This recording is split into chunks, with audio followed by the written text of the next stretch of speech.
Ya, moderator udah siap nih. Moderator kalau Bang Mis yang undang dia nggak boleh nggak siap. Ya, moderator yang baik. Padahal dalam Bang Mis puno-puno. Tagawat. Oke, yuk. Dua bubuh Tunggu nih. dulu. Bunga. Tunggu 5 menit lagi lah, terus 10 menit lagi. Bisa gitu. Boleh. Kita tergantung moderator aja nih. Moderator ada rapat BI pula nanti. BSI. Ya, BSI, tapi kan BI jaringannya. BSI kan di Aceh, kalau kami di daerah Sumatera Timur ya BI lah, mana ada. Sedang gonjang ganjing nih. Iya, kalau kami di Sumatera Timur ini ya selain revolusi sosial ya BI lah. Ya, dukung saja lah konvensional kembali ke Aceh kan. Balik lagi ke Aceh. Biar kami ada kerjaan lagi. Pegawai konvensional kan lebih sejahtera daripada pegawai bank syariah. Oh, jelas. Yang penting kesejahteraan. Iya. Yang penting di samping jadi pegawai masih bisa jadi moderator ya, berarti sudah sejahtera. Oh ya, apalagi Bung ini kan. Kerjanya. Bung kan kayak gitu juga deh kan, sambil jadi dosen, mahasiswa. Tapi enggak kan sebenarnya mau jadi moderator, mau sekolah S3 filsafat itu kan tergantung sejahtera atau enggak sejahtera. Kalau enggak sejahtera mau jadi moderator, menurut kuliah kan. Assalamualaikum Bang Bisnil. Bang Bisnil dari Aceh ya? Melabo? Waalaikumsalam. Dari Bengkulu, Pak Ihsan. Oh, dari Bengkulu. Pak Muhammad Alkaf. Jangan bicara bahasa Aceh lah, karena kita Indonesia.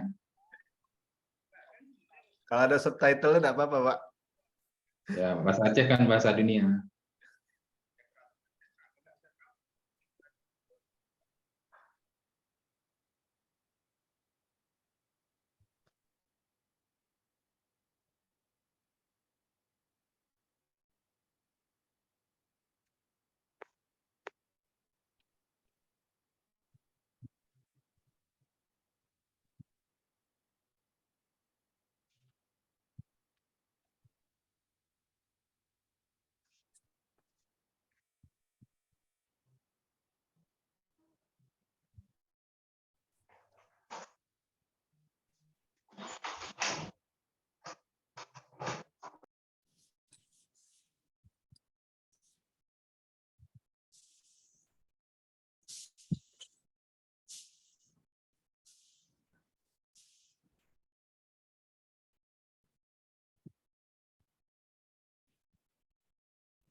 Iban.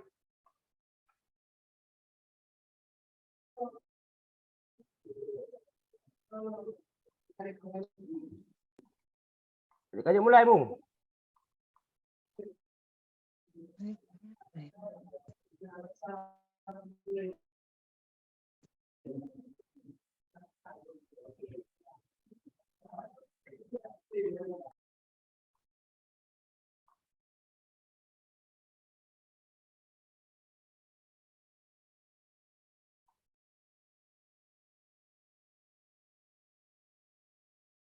Bung Akal, Bung, halo, Resna.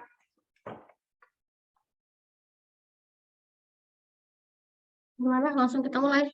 Ya. Udah bisa kayaknya ya.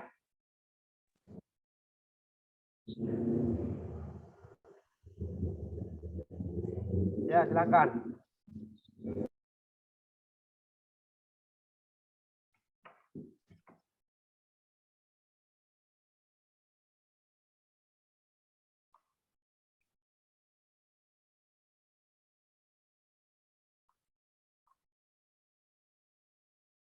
Zul kayaknya masih di jalan nih. Udah bisa kita mulai, Pak? Udah bisa itu. Udah ya? Udah, oke. Baik, Assalamualaikum warahmatullahi wabarakatuh. Waalaikumsalam Selamat pagi. warahmatullahi wabarakatuh. Selamat pagi, salam sejahtera, Bapak Ibu. Alhamdulillah kita kembali berkumpul setelah sekian lama ya. Dengan saya maksudnya bareng saya sudah sekian lama pasca waktu masih ada bank konvensional di Aceh.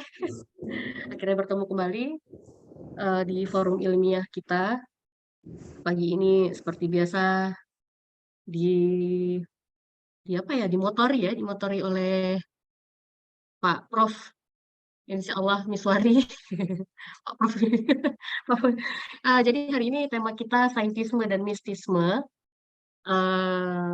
Ya biasalah kalau hostnya, ya kalau promotornya Prof. Mis nih pasti aneh-aneh aja pembahasannya nih. Untuk orang-orang non filsafat seperti saya nih agak-agak aneh, tapi menarik nih untuk diikuti ini. Baik, langsung saja kita mulai. Untuk sambutan, kami persilahkan kepada Bapak Dr. Zulkarnaini, Pak. 10 menit, Pak. Silakan. Pas langsung nyampe ruangannya, Pak. Baik, Pak, dipersilakan. Baik, terima kasih. Assalamualaikum warahmatullahi wabarakatuh. Waalaikumsalam warahmatullahi wabarakatuh.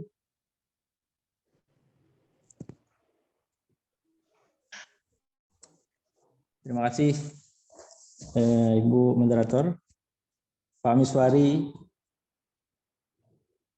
Pak, alhamdulillah Pak. Iban Pak, kau di lampu Pak.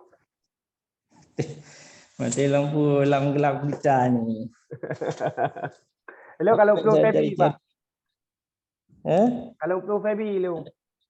Febi hidup lampu. Ya. Febi ya tentu orang banyak ini, banyak sumber energi ya, sumber lampu. Pertama sekali kami ingin mengucapkan terima kasih pada teman-teman semuanya, dapat sehat, semoga sehat selalu Pak Ihsan ya. Dan para hadirin Zoomer semuanya yang Zoom meeting hari ini, topik diangkat oleh Pak Miswari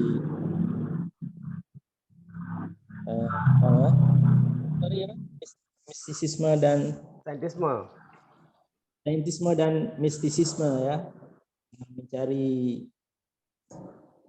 mencari jalan menemukan kebenaran, sebab kebenaran itu bisa kita verifikasi ketika sesuatu disampaikan kepada kita, sebuah informasi atau apapun, kadang-kadang bisa kita verifikasi, tapi kadang-kadang tidak bisa kita verifikasi dan membutuhkan kepada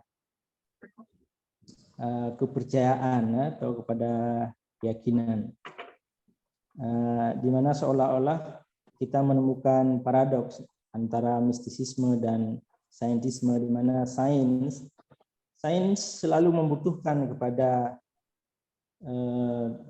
bukti, data, verifikasi, sementara mistisisme mengandalkan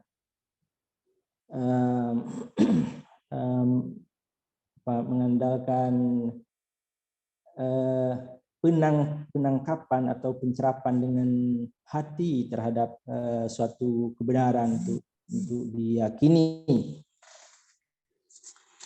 Ini rumahnya ada telepon sebentar.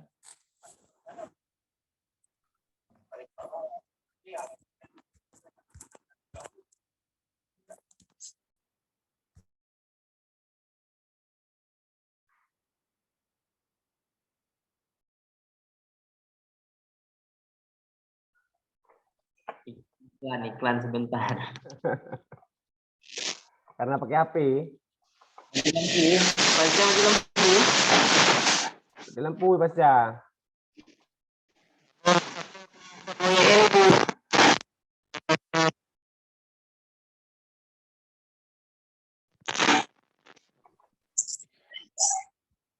Kamu di PHU habis. Habis dari barang su. Kayak sampai lupa apa lagi. Payah ini. Saya tidak ada komputer. Jadi singkat saja ya, saya kira ini dilanjutkan aja diskusinya bahwa dalam pencarian kebenaran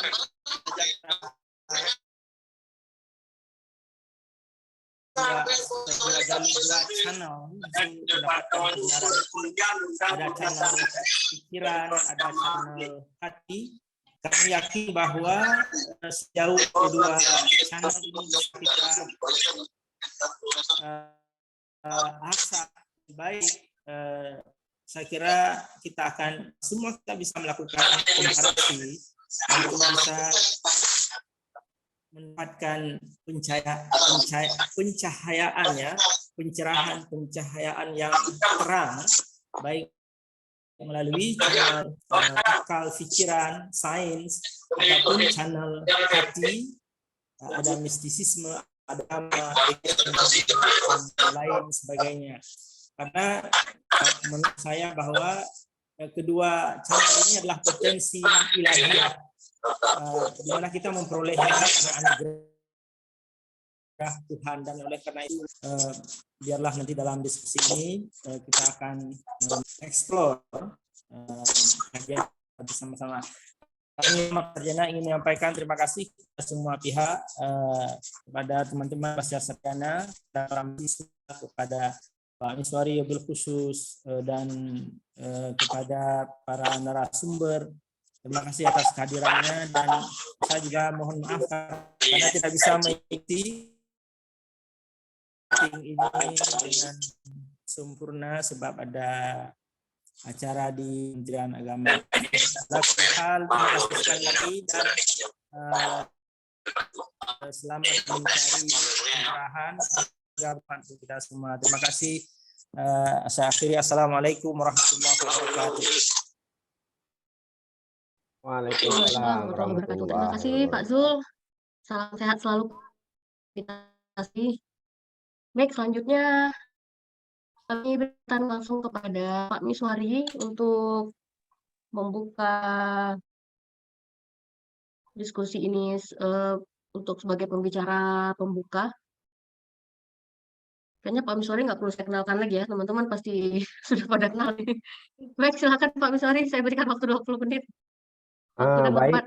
Terima kasih. Terima kasih kepada Ibu Moderator. Apakah suara saya bisa didengar? Bisa dengar ya? Resna bisa ya? Jelas ya. Baik, silakan lanjut. Sudah dengar jelas dan terlihat jelas juga. Baik, saya dalam keadaan gugup juga ini karena memang beberapa tempat di kita ini lagi mati lampu. Assalamualaikum warahmatullahi wabarakatuh. Alhamdulillah raditu billahi rabba bil islami dina wa bi Muhammadin nabiyya wa rasulah rabbi shrah li sadri wa yassir li amri wa hlul 'uqdatam min lisani yafqahu qawli.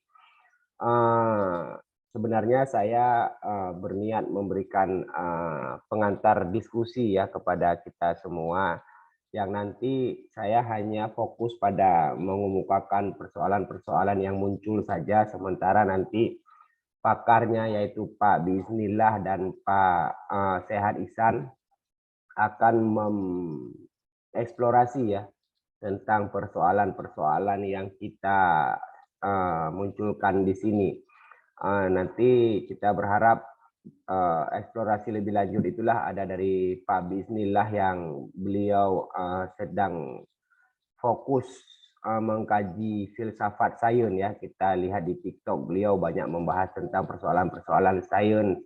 Kemudian Pak Sehat juga kita tahu bahwasanya beliau adalah salah seorang pakar tasawuf yang ada di Aceh. Jadi beliau pasti bisa memberikan gambaran bagaimana objektif daripada sains, daripada mistisisme itu. Saya menulis sebuah artikel ya berjudul Neuroscience, itu berangkat dari sebuah sebuah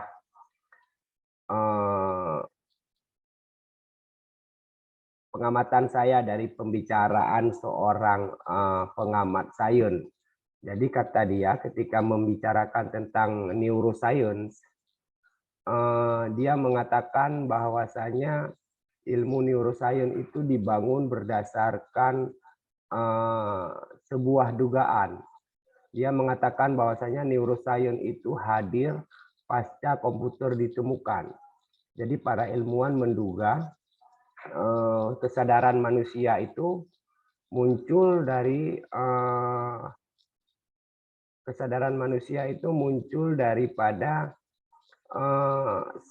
mirip seperti diduga ya, ini dugaan. Mereka menduga kesadaran manusia itu muncul sebagaimana sistem kerja komputer juga. Nah, ini kan adalah sebuah dugaan ya, dugaan kesadaran manusia sama seperti cara kerja komputer. Kemudian dari dugaan itu dibangunlah sebuah bidang ilmu yang disebut dengan neuroscience. Nah, dalam hal ini saya kira ini memunculkan sebuah problem karena bagaimana ilmu pengetahuan dibangun berdasarkan sebuah asumsi. Nah, sementara padahal sebuah bidang ilmu pengetahuan itu harus berdasarkan basis ontologis yang jelas, berdasarkan sistem epistemologi yang clear. Kalau berbasis daripada dugaan seperti itu, saya kira fondasi ilmu pengetahuan tersebut perlu dipertanyakan. Nah, di Barat belakangan ini saya lihat banyak ilmu banyak ilmu pengetahuan atau bidang-bidang ilmu yang dibangun berdasarkan sistem epistemologi yang kita katakan tidak kuat atau ontologinya juga tidak kuat. Dia hanya dibangun berdasarkan sebuah pengamatan baru terhadap sebuah fenomena, lalu mereka terus-menerus bekerja melakukan eksplorasi penginderaan ya di situ.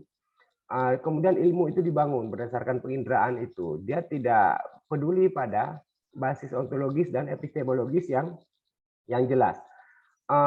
Ini saya kira, tapi kan pertanyaannya adalah tidak ada bidang-bidang ilmu pengetahuan di zaman modern ini yang dianya bubar atau dianya dihentikan karena basis epistemologis atau epistemologisnya kurang kukuh.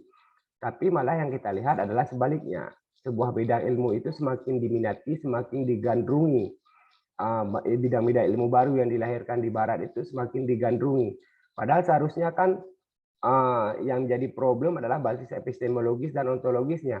Kalau kita tanyakan masalah basis epistemologis dan ontologis kepada para saintis, mereka tidak akan membahas itu karena menurut mereka itu bukan bidang mereka. Bidang mereka adalah bidang-bidang yang terindrai, bidang-bidang penginderaan saja.